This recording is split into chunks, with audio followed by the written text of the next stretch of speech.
Welcome back to the podcast. It has been about 3 weeks since Gabe Yanez and I, we recorded. And man, I don't want to say I missed recording with him, but I've missed recording with you, Gabe. It's been a couple busy weeks, but it's been good. It's good to get back on the mic, man. I could say, you could say you missed recording. I've missed being on the podcast, dude, for sure. It's also crazy, right? Like both from like a just general world news cycle perspective and like things that have happened even in our like fitness, CrossFit world, like family stuff. Like, I don't know. The question, now I have a question. Do you feel like time is just like moving at like 10x speed? And I wonder how much of that is the fact that like, because the news cycle is so crazy, because it feels like literally every 2 days, something crazy historic happens. It feels like everything else is just happening like equally as fast. Like, you know, the kids growing up and like work and stuff that's coming up, like it's already the end of August. Like it's just felt like so much time has passed since we last recorded. Like 3 weeks is relatively a long time, but if you take into account like how many big things have happened that I've been like, ooh, that'd be good to talk about on the podcast, it feels like there's been like 30 things. Well, yeah, that's a good point. That's a good way to put it. Yeah, you're like, okay, we were at the CrossFit Games. Obviously, with Lazar's death, that's a huge thing and a huge tragedy. That's something to definitely discuss. Then it's like, okay, Kamala gets appointed. And maybe some of that was a little bit before we took a hiatus, but then she gets appointed as like, the presidential nominee or whatever for the Democratic Party. It's like, wow, that's something to talk about.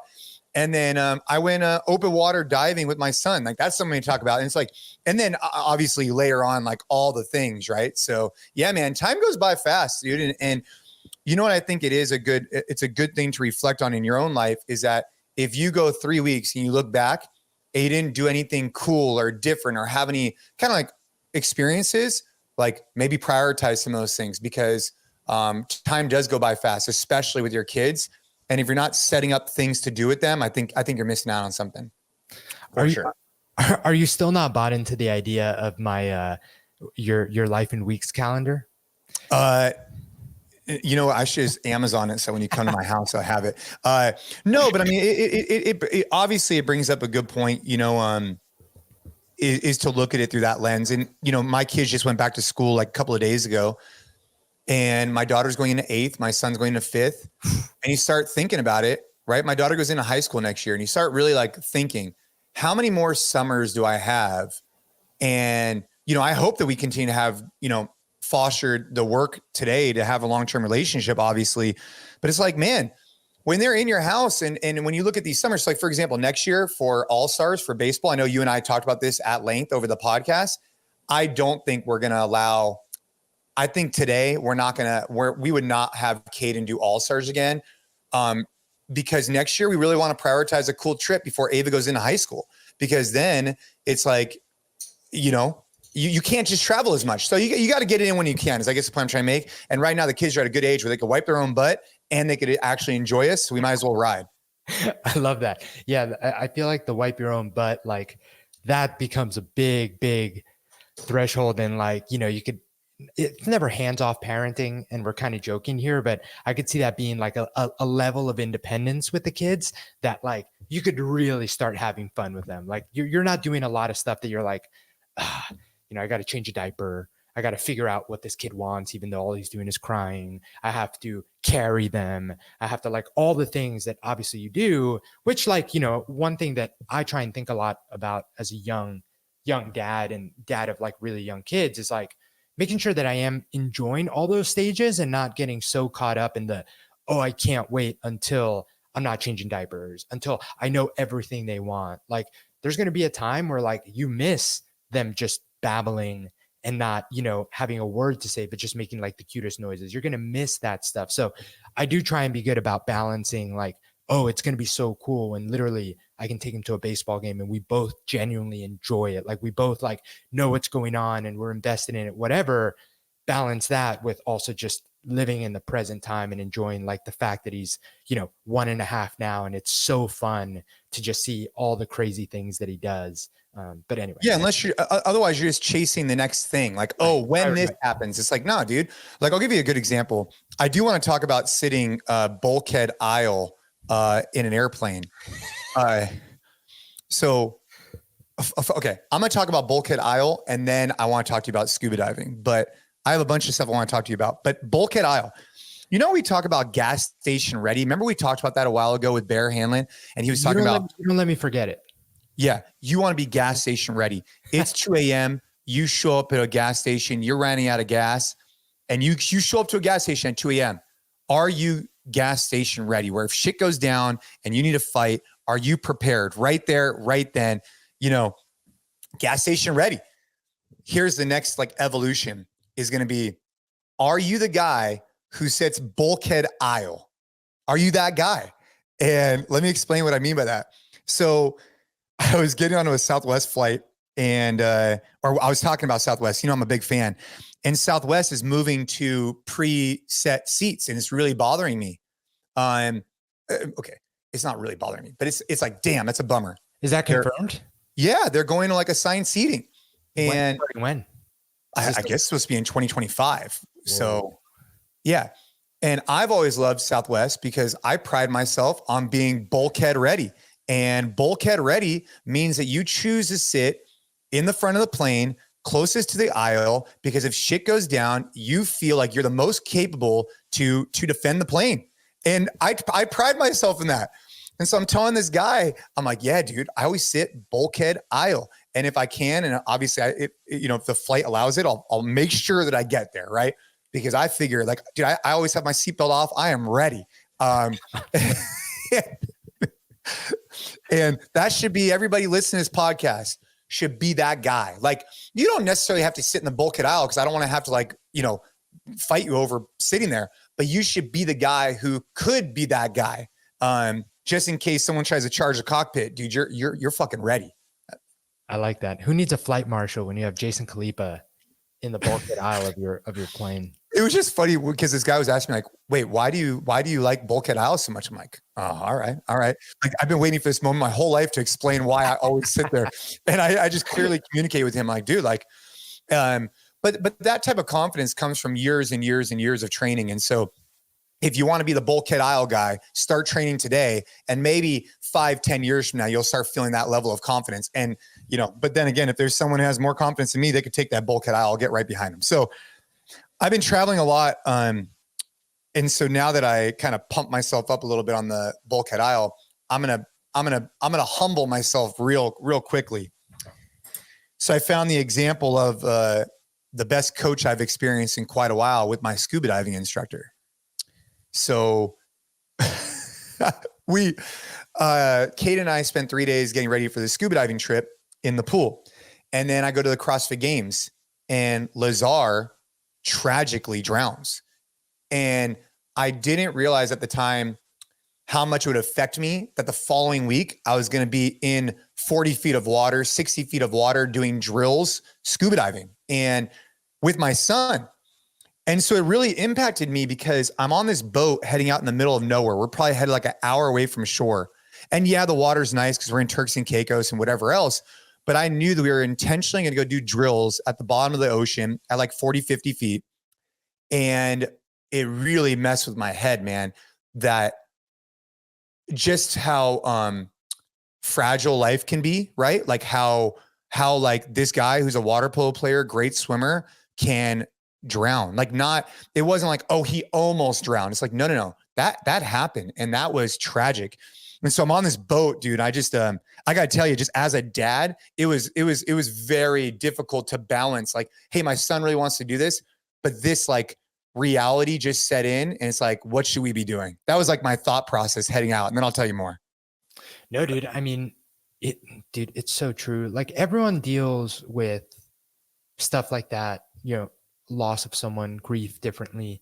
For me, what I can kind of share with you is it's also really interesting how like there's been a number of unfortunate, these are all tragic, right? But a number of fatalities in the triathlon world, right? Like I think that someone on a podcast, it was actually Frony on his podcast, they mentioned like over 20 people last year have all on the swim, all drowned in triathlon, in that sport in general. Now, granted, there's a lot more participants, and I'm not saying that like this is just a part of the sport. I'm not making that argument at all. Well, all I'm trying to say is that like it was interesting to me, even though like I've been a step removed from the CrossFit space. Like I'm not as much of a fan as I used to be. I've never been an athlete at that level. I'm not a coach. Like I'm not in any way, like I would say, as immersed in the CrossFit space as I used to be in the past. But it's such an interesting community that if you've ever been at a CrossFit gym for some time, if you've ever been to the CrossFit Games as a spectator a handful of times, it just felt so much heavier that it was someone from that world that happened to. And it was just an interesting reflection on how these things hit the closer they hit to home, like the more they impact you, period. Because I was a big triathlete. Like I competed in triathlons for a long time. I was a part of that world. You knew some of the athletes, but there's something different about this community here because, you know, it did impact everyone in a very real way. Maybe it's because it's like a much more tight knit community. Maybe because it is like a smaller community.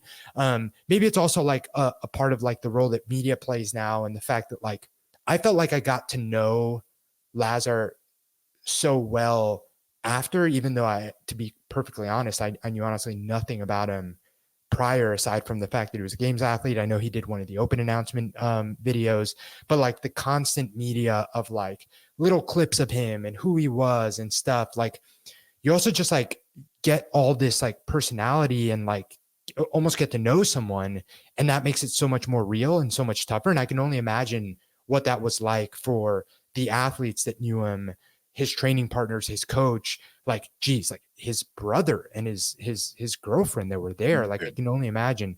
But anyway, like the reaction, the very real reaction that I had is I was on a run the day, it must've been the day right after we got back. So we back on Sunday, and I run in the mornings before the sun comes up, both because like get it out of the way. I try and do it before Shay wakes up. And also because, dude, in this Texas heat, like it's the only time that it's like honestly like bearable to go out and do some running. But my headlamp died. I forgot to charge it, and my headlamp died. And it just so happened that we're in like a full moon. And dude, like, I don't know, not to be woo or anything, or I don't even know if this is woo, but like, it was just so beautiful. I live in the country, so there's no street lights. There's no nothing. Literally, it was just like me, the stars, the moon, like a perfect morning. I was out there completely alone. And I just had this moment of like, dude, we're so crazy lucky to like every morning that we freaking wake up and our families are healthy and we're here and we're able to go out there and go for a run and do these things. Like, dude, like none of this shit is fucking guaranteed, man. And like, it sucks that something tragic has to happen for you to like, for me to have like this like moment of like deep gratitude of just like where I live and what I'm able to do. And the fact that I'm coming home to like a beautiful family, 2 beautiful kids, like a beautiful wife that I love with all my heart. Like the fact that like it took something that tragic to really have that moment, that was kind of like telling to me. Like, I feel like I should have those moments more often, and that I'm really grateful for everything that I have. But that was like a very real moment that I had because of that weekend. It was just like, dude, like I cannot take this for granted. Like I cannot, like I'm so unbelievably lucky. And what I can do is hope to make like the most of the opportunity and the life that I have, and just constantly be grateful and like express that gratitude to the people that I'm grateful for. But man, like I remember that moment clearly because it was just so beautiful, dude. Like clear country sky, like the amount of stars that you can see when you have no light out in the country is just absolutely crazy. And it was a moment. Like I literally stopped running for 2 seconds and just like looked up and was like, holy shit. And then I kept doing my run, and it all happened because my headlamp like happened to run out of battery. So anyway. No, dude, that's good perspective, right? That gratitude piece. And everybody should have that on different levels. But I think, you know, because we weren't like specifically planning on talking about this, but I do think with Lazar and what occurred at the CrossFit Games, everybody reacted to it in their own way. And I just hope that the athletes look back on the way they react and the way they still are reacting, right? Or maybe reaction isn't the best term, but messaging or whatever, and are proud of the way that they're, taking time, calculating. I do think that the PFFA, so the PFAA, the Professional Fitness Association, Athlete Association, did make some demands to CrossFit for those who are unfamiliar. And I do think that those demands might have came a little bit premature. I don't know if I would necessarily, I'm not here to agree or disagree with them. It's unfortunate those demands came in the way they came. If I was them, I would have presented demands. They've been trying to get things across for a long time, but also then indicated hey, if these things don't happen, this will occur. And then maybe also giving the benefit of the doubt and letting the investigation occur before those demands were presented would have been the only thing that it's hard for the demands to start coming at CrossFit when the investigation isn't even complete yet. So I just thought I'd throw my 2 cents in there that although I don't know how I feel about it until the investigation's over. There's a lot of people that have been talking a lot of different things about what happened, but the truth hasn't came out yet necessarily. I think the investigation needs to be complete, and then people should wrap their heads around all the information and then make what they believe to be, the next steps forward for the sport, because obviously some things need to change. Yeah, man. I mean, I couldn't agree more. And I think that that's the very unfortunate nature of the world we live in now in social media is that for all the athletes, unfortunately, you have to say something. Dude, you do. Because as soon as someone says anything, we live in a world where everyone expects to hear your hot take. Yep. And the closer you are to the situation, the more. And this applies to everything. This applies to the fact that we're in this crazy election year and politics. It's kind of you can't even sit on the sidelines and just either not have an opinion or have an opinion in private, because everyone else out there, or at least it seems has to wave their flag for the side that they're picking. And there's zero nuance to these conversations. There's zero let's wait, because for some reason waiting to get more information is not that immediately shows your complacency, right, or something. I don't know. Yeah. One side. It's unfortunate. And I don't know what the solution is, but it is unfortunate that I feel as soon as athletes start making quote unquote statements, it almost becomes equally as damning a statement to not make a statement, know?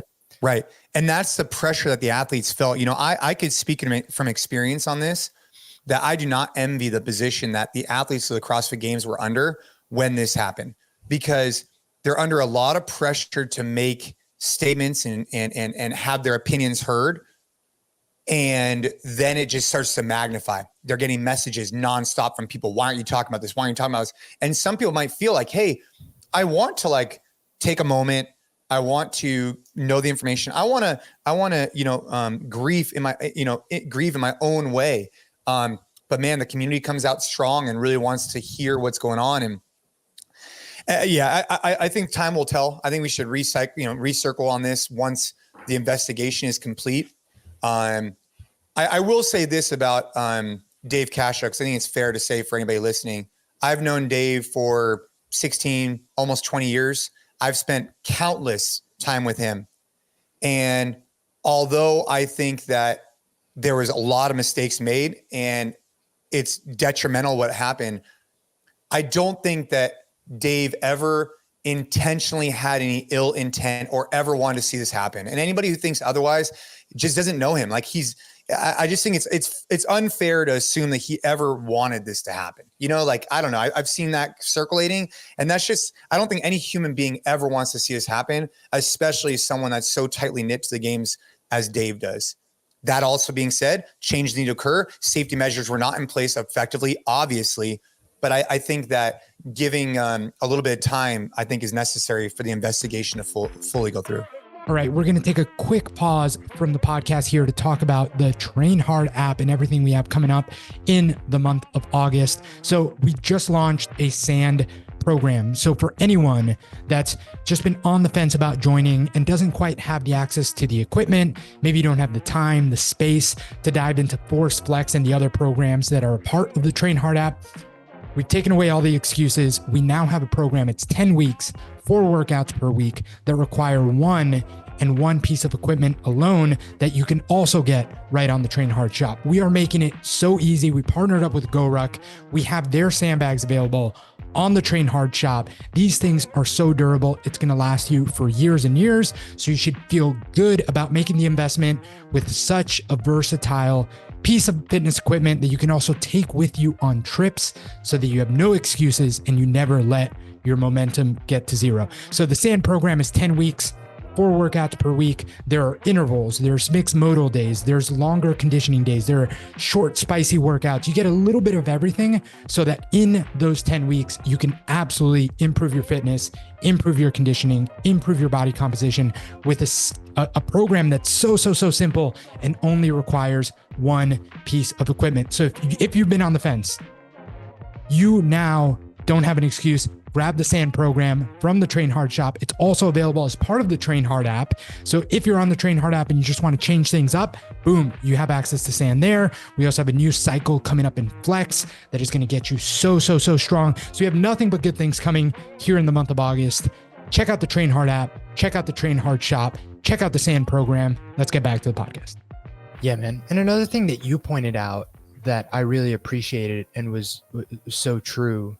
And maybe you should be the one to say this because I think you said it really well when we were talking about it at the games, was the difference between like what we saw being there in person and the vibes and just like how people were handling stuff and treating each other versus like online, the dumpster fire that was the comment section of anything CrossFit related posts, like CrossFit Games, like, highlighting an event or like making an actual announcement about what had happened, or a video of Don Fall, or like the response by like Hiller. Like you looked at anything that was posted that weekend and you went into the comments and it was ugly. Like it was ugly.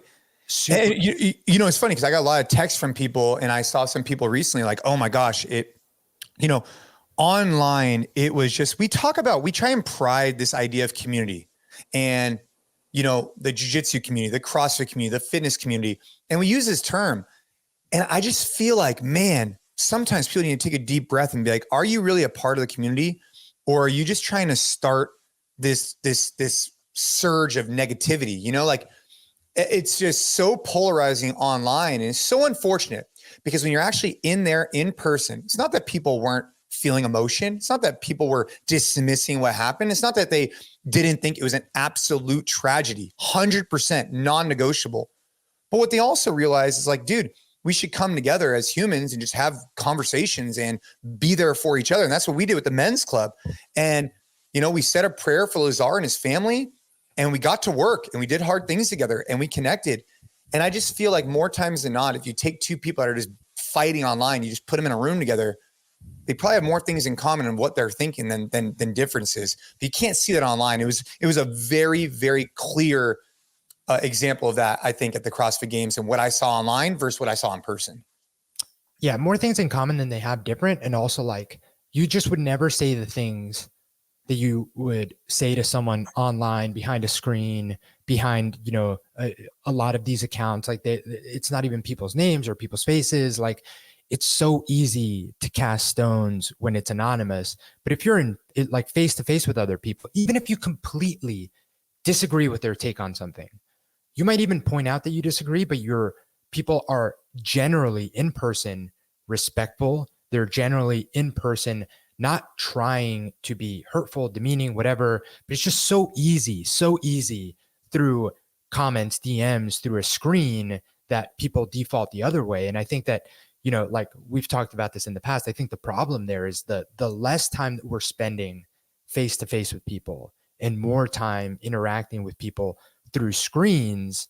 It's like any other muscle. Like we're building the muscle of like being nasty and being judgmental and being negative because that's all we're doing, because we're spending more time just interacting with people on Twitter and on Instagram. I disagree, like, having these like, crazy back and forths on social media versus like if you were spending more time out there in the real world, having real conversations with real people, the muscle that you would be building is more like listening, compassion, understanding, or just critical thinking. Like, I think that people are also just like more willing to listen to people, even if they completely disagree in an in-person matter, then, if you're online, you're just going to be like, oh, this fucking idiot, and call them idiot, and then move on and keep listening to the echo chamber that the algorithm feeds you that makes it seem like everyone else is an idiot. Super unfortunate. It is really unfortunate. One of the things I've had to reflect on deeply is like Robert F. like the Kennedy, he kind of backed out and he's kind of supporting Trump, or he is. And I've been interested in the political side, but one of the things I've noticed is that I would wake up in the morning over the last couple of weeks and I would want to like read a book, but I'd find myself wanting to look at the news. And I would then, after looking at the news, ask myself, do I feel better, worse, or the same than I did before I looked at the news? And I'd say in general, I felt worse. And so I started saying like, bro, what am I doing? Like, what am I doing? And so now, I told you this, I downloaded the Bible app. And so what I was doing is like checking the news, and then I'd go to the Bible app because it's just like, I need to like level set my day, but like, it's a really good example. Like, dude, you're watching the news, you're going to like want to like go get all pissed off. If you download the Bible app and it has a verse of the day and some type of like 2 to 3 minute guided meditation thing, it's like, all right, let's go. So I think just being aware of like, what can you actually make an impact on? For me, it's my local community, and how do I, put myself in a centered state of mind that's positive. And online, man, was just the CrossFit Games is a really good example of that. This last week or a couple weeks ago, but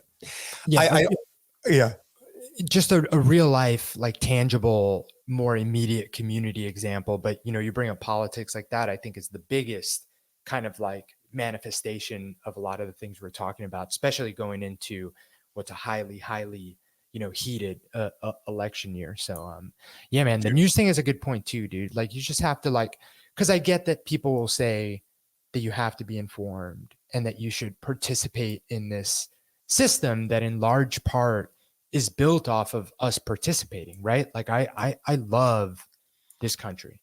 Like, as an immigrant, as a first generation immigrant, like I think that if anything, I have a level of love for this country that maybe like, some people can't like, I know a lot of people that just take being here for granted, maybe can't relate to. Like, watching my parents get their citizenship was one of, aside from the birth of my kids and like marrying Ariel, like one of the most powerful and impactful days in my life, because that being a part of this country in that way just means so much to my family, because it took us so long to get there. And it's something that like just means the world to us. And I think that like, when you look at it from that respect, like, you do want to be involved. You do want to be educated. You do want to know what's going on. You want to participate in any way that you can. But to your point, how do you balance that with the fact that like, social media and the news is going to like try and take the fact that you care about these things and feed you like all this like negativity? And is that making you feel better? And then, you have the best intentions in trying to participate in this system, but if that then is making you a more stressed out, having you show up, not as your best self with your kids and your family, like, which is really more important? And like, are you prioritizing the right thing? So it is a tricky balance. Well, you'd make an argument if every individual prioritized their family, showing up as a husband, as a father. And Nick Freitas said this great. If you're listening to this episode right now and you have not listened to Nick Freitas talk about this, go back, check out that episode, because at the very end, he's as a part of, he's a member, he's in politics, like he's in it as a member of the House of Delegates. And I was like, hey man, so just hot take, like, what's your take on the political, he's like, bro, we're already like an hour in or whatever it was. Remember that? He's like, well, first off, there's no, hot take. You were like really quick. We have like 2 minutes left. What's your take on politics? Yeah. And you know what he said though? He said it, and I thought he summarized it really well, man. Yeah. Like do what you need to do. If every man just did what was in their control to show up the best they can for their family, their friends, and their community, everything else would take care of itself. Like, if you focused only on that, everything else would be fine. And I think that was good advice. He said it much more elegantly than that, but you get what I'm saying. For sure. No. I mean, I generally agree with that. I think that it's just kind of one of those things where you do want to balance being involved enough, because that does matter. But ultimately, like, the immediate like community that surrounds you, starting with your kids and your spouse, moving on from there to like your extended family, moving on from there from your community. That's the world that you can actually have an impact on, a very real impact on. That should be the number one priority, not trying to have an impact on like these huge, like abstract systems and government and like whatever.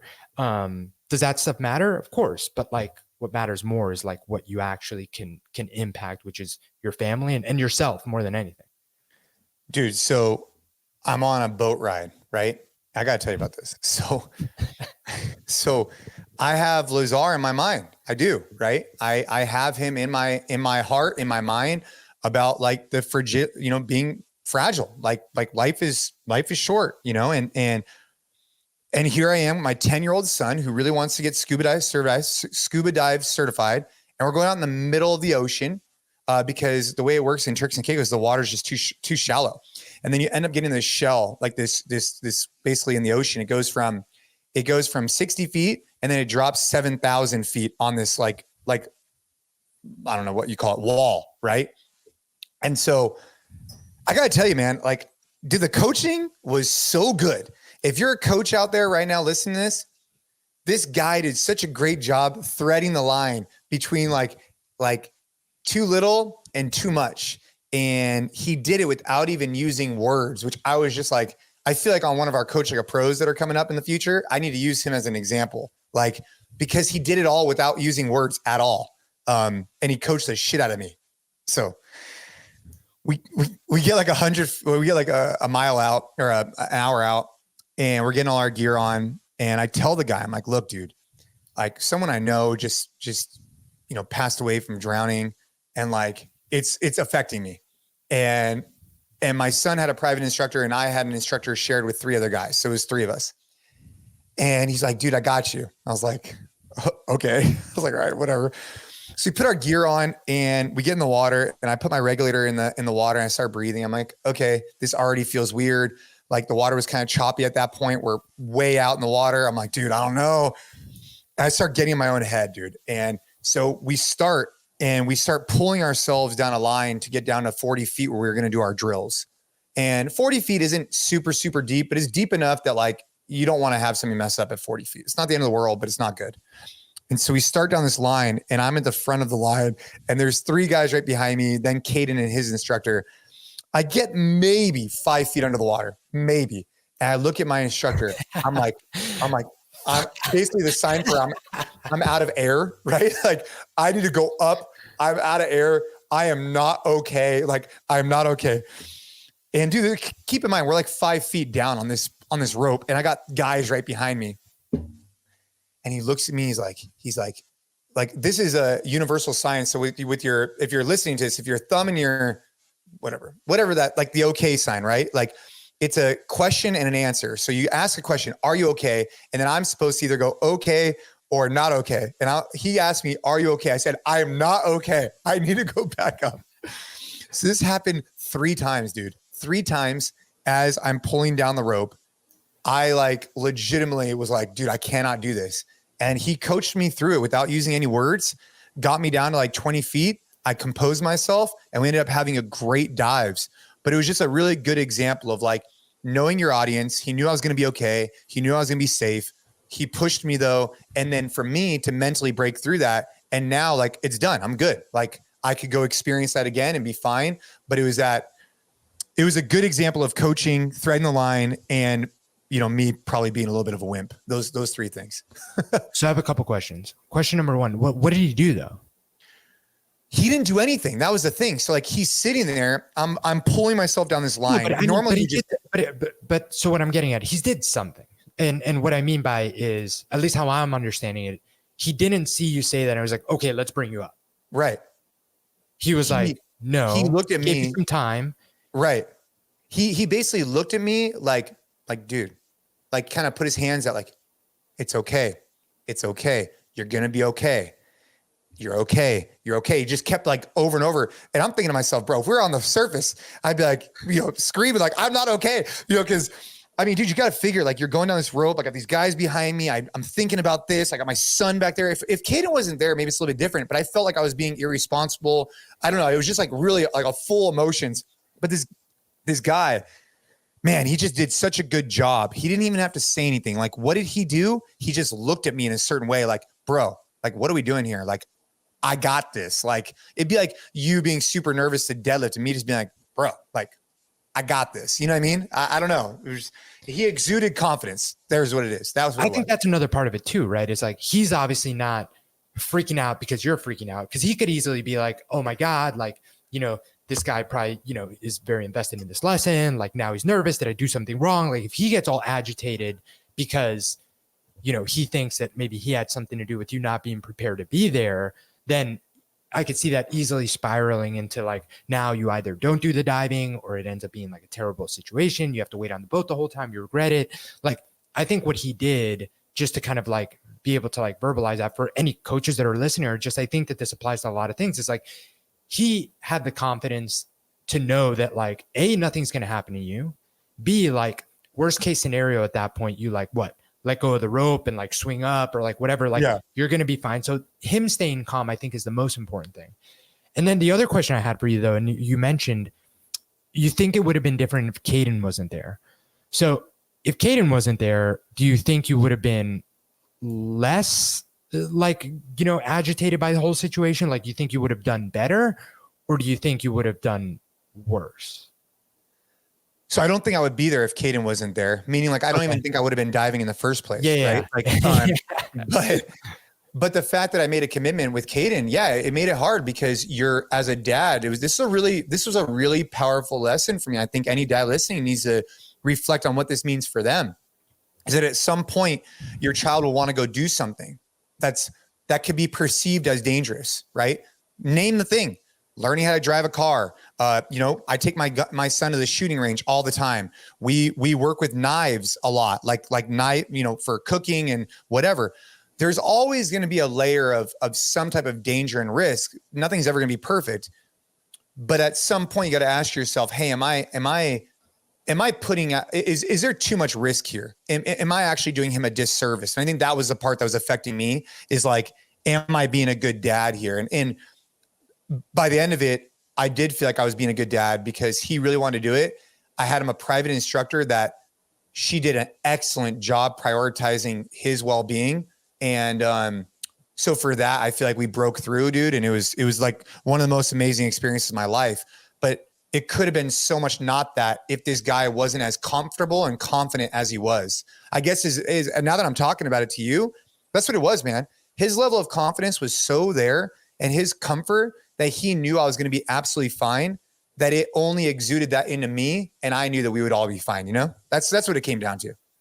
Yeah. That's kind of what it comes down to. Like, there's so much value in the earned confidence as someone that's trying to pass down a skill. Like, it's the most invaluable thing. Like, we get this question all the time on our Coach Like a Pro calls that we do for CrossFit coaches specifically. We get the question often, I think every cohort that we've had, of, hey, like, as a newbie coach, how do I go out there and correct someone that has more experience than me? Sometimes it's an age question. Sometimes it's like, hey, I'm a young coach. How do I say something to someone that's older than me? Or I don't have the skill. And the answer we give is always just the confidence to be able to genuinely admit where you're at in your coaching journey, but still just do so with confidence. Like, the worst thing that you can do is try and like fake it, right? Try and like, you know, go out there and like pretend like you have a skill that you don't, or whatever, because people see right through that. And I think that that's to some extent what you saw with the scuba instructor and why it went so well. Yeah, man. So we ended up going down on, you know, that dive was pretty low key. We did some drills, we did some stuff, whatever. I think on that dive, I think the deepest I went to is 50 feet on that dive. And then from there we did 4 more dives. And at the end, man, I was down for 52 minutes. We ended up going down. We were diving for a while, not at super deep depths. If you're listening to this and you're a diver, you know that you can't stay that deep for that long, but we were down, and dude, it was incredible, man. It was one of the best experiences of my life. But I think my big takeaways were, I saw great examples of coaching. I threaded the line as a parent that I think is going to be something that other dads can reflect on in the future, that without any risk of anything, you might not be exposing them to any new skills. Like, dude, archery, shooting, basketball, football, you name the sport, there's always some type of inherent risk somewhere, but you got to do everything in your power as a parent to mitigate that. And that's why we had him a private instructor, all these different things. Right. But as we were diving, I definitely took the notion that like, although this instructor was responsible for my son, ultimately, like I was responsible for my son too. So like, as we were down there, like I did everything in my power to stay like right next to him, just because I was still nervous the whole time that like, even though these people were excellent, I still like couldn't just be like far away from him. You know, I wanted to be connected to him just to make sure, but it was a really cool experience, Gabe. I hope one day you could experience the same, where Caden goes 40 feet underwater, kneels on the bottom of the ocean, takes off his goggles, puts them on his arm, puts them back on and clears them. And just like him being able to do that and the lessons that he learns at 40 feet, staying calm, to be able to do that skill. Now that was after many dives, right? So like he had acquired that skill, of course. It wasn't like you just like go down and do it, but to be able to go down there and know that like, hey man, like you're deep. Like if something goes wrong, like you're deep. Like you're going to have to like make sure you stay calm and keep your regulator in. I think that there was a lot of lessons that we both took away, and like, I'm super grateful we did it. So any parent that seems like their kids are interested, Patty's certification was what we did. I didn't get paid by them. I actually paid them. I did 3 days in the pool and then 2 days in the open water. So this is always tough to answer because it's kind of a hypothetical, but how would you have handled it? How would you have handled it if Caden was the one that like said he wanted to do it? You paid all this money for it. You go and he gets there and he has to do the, 40-foot test. And he's just like, Dad, I can't. Like, I can't do it. How do you balance the like, dude, you're going to be fine. You do it, and push him to do something that's super, like you're genuinely I think you've obviously done something right in that you're genuinely impressed by the fact that he had the confidence and comfort to do that. Like, and it's great, but how would you have handled what I think is very easy, the situation that a lot of parents could find themselves in, and even you with other things? How do you handle the like getting to that point and being like, Dad, I'm scared. Like I can't do it. Yeah. I mean, that's a really good question. I think by the time you would get to that situation, I would have probably already known. So like with Ava, for example, she wants to get scuba certified. I told her that like, I just don't recommend it. It's too much. Like there's zero room for discomfort. Like you really need to be able to be calm and collected, and you cannot act irrationally.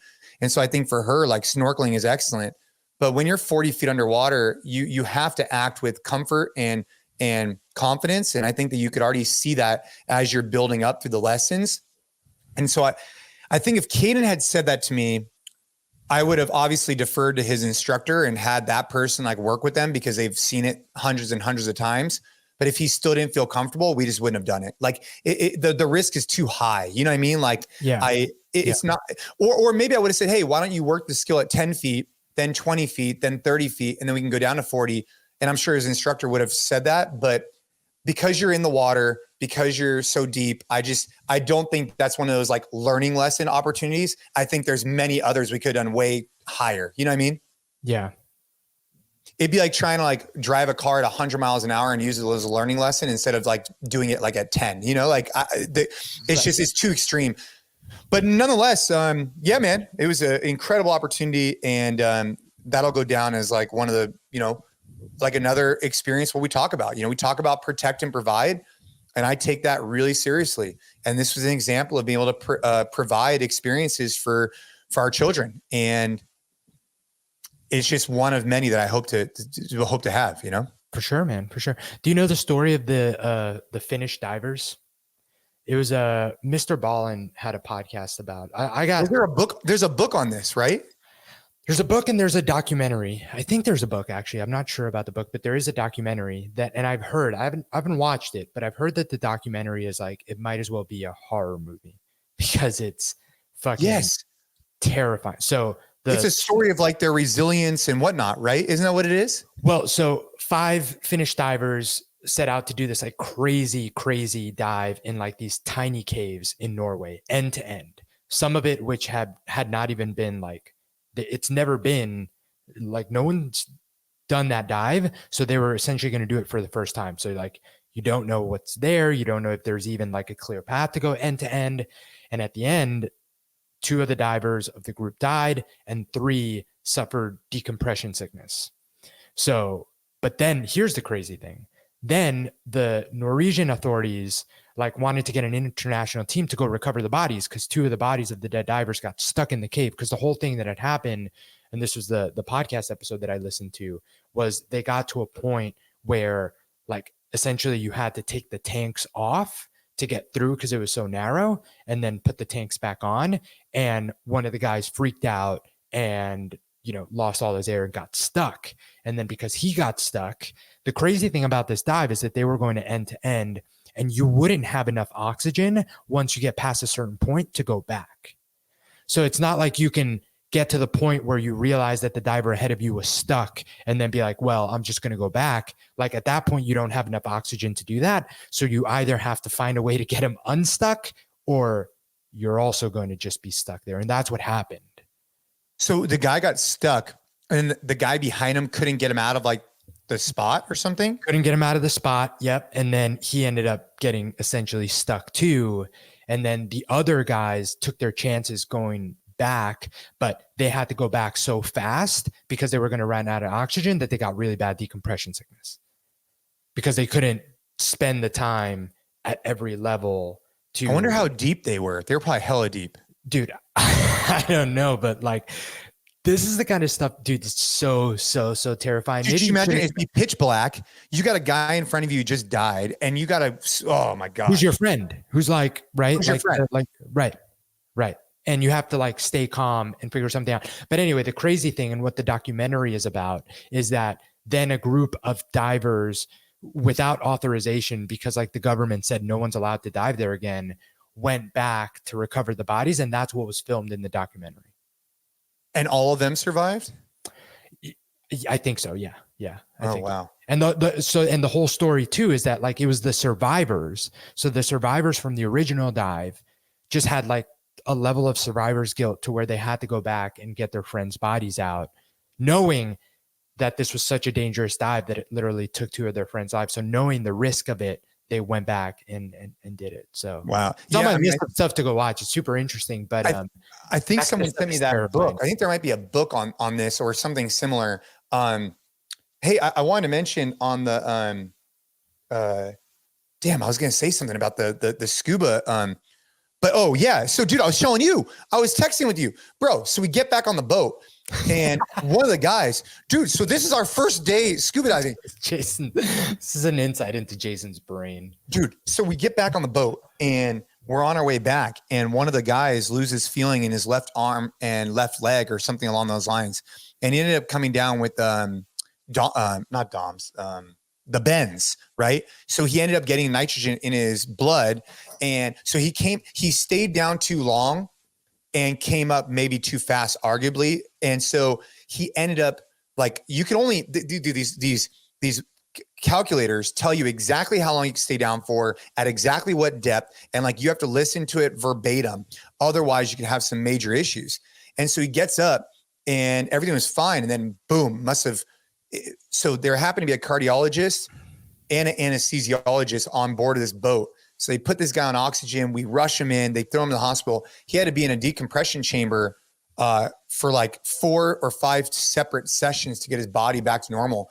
I asked my instructor, I said, have you ever seen that before? He said, in all my years of diving, I've seen it 3 times. And sure enough, Kate and I got to experience it real time. So it's just it's just one of those things, man. Like, just like anything, you gotta make sure you're on lock with your safety and don't push your boundaries. You know, this guy was a little bit older, a little bit out of shape, and those were factors that contributed to it.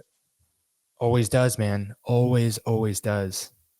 The other thing that I had noted, and maybe we'll save this for another episode, but I got an interesting email that I thought was worth talking to you about, but let's save that one for a separate episode. All right. So on next week's episode, we are going to talk about the interesting email that Gabe received and my experience at the Origin Jiu-Jitsu camp, because no spoilers, but I will tell you, Gabe, I had this guy and he came up to me and it was like 10:30 at night. I had rolled a bunch, and then sure enough, he comes up to me. He's like, let's go roll. And I'm like, all right, dude. And then boom, friend pulls out the camera, and it's just like one of those moments where this guy's going super hard. And so I was like, all right. And I got a little bit frustrated. We went at it. I'll tell you the story on next week's podcast. So, oh man. All right, dude. All right, guys. Well, hey, appreciate y'all for listening. As per usual, if you could leave the podcast a rating, a review, definitely helps out the show, helps us out, gets the word out to more people to train, protect, and provide. And if you're not on the Train Hard app, look, I've been hitting some banger workouts, whether we're doing the sand workouts or our force or flex that Gabe programs all the time. If you're not on the Train Hard app and you listen to this podcast, I think you're missing out on a tool that could really help you level up as a protector and a provider for your family. We put out fun, engaging workouts that are multiple different types to figure out what mood you're in for that day, that cycle, that month.